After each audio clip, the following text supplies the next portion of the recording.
பிரியாணிக்கு இந்த மாதிரி செஞ்சு சாப்பிட்டா ரொம்பவே டேஸ்ட்டாக இருக்கும். வாங்க ஃப்ரெண்ட்ஸ், வீடியோக்குள்ளே போய் சிக்கன் சேர்த்துக்க 2 பிக் ஆனியன், கொஞ்சம் கறி லீவ்ஸ் எடுத்து வச்சுருக்கேன். ஆயில் ஊற்றிருக்கேன், கடாயில் போட்டுக்கலாம்.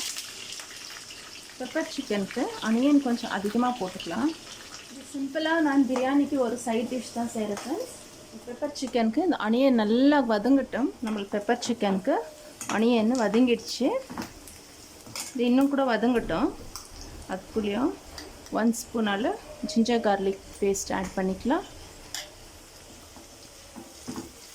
Ginger garlic paste raw smell போனதும் மஞ்சள் தூள், கரம் மசாலா ஆட் பண்ணிக்கலாம். 1 ஸ்பூன் கரம் மசாலா, 1/2 டீஸ்பூன் அளவு மஞ்சள் தூள், 1 ஸ்பூன் பெப்பர் பவுடர் ஆட் பண்ணிக்கலாம்.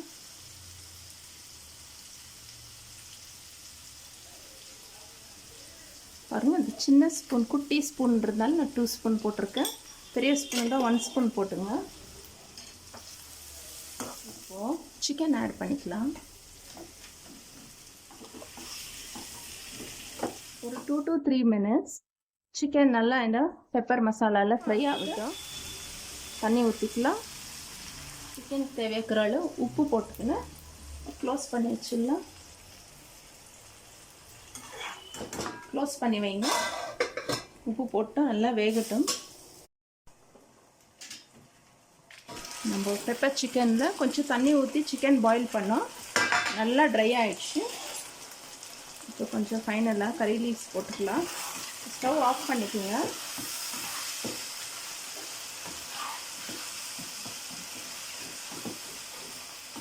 பிரியாணிக்கு இந்த மாதிரி செஞ்சு சாப்பிட்டா ரொம்பவே டேஸ்ட்டாக இருக்கும். லாஸ்ட்டாக நான் கொஞ்சம் லெமன் ஜூஸ் போடுறேன். ஒரு 1/2 லெமன் போட்டுங்க. அப்புறம் முக்கியமானது பட்டர் போட்டுக்கலாம். பட்டர் அப்படியே அந்த ஹீட்லேயே மெல்ட் ஆகட்டும். க்ளோஸ் பண்ணி வைங்க. இப்போ சர்வ் பண்ணிக்கலாம். பெப்பர் சிக்கன் சர்வ் பண்ணிக்கலாம். நம்ம பட்டர் போட்டோம், இந்த சூட்லேயே நல்லா மெல்ட் ஆகிடுச்சு பாருங்கள். உங்களுக்கு காரம் அதிகமாக வேணும்னா பச்சை மிளகா சென்டரில் ஸ்டிட் பண்ணி ஆட் பண்ணிக்கோங்க.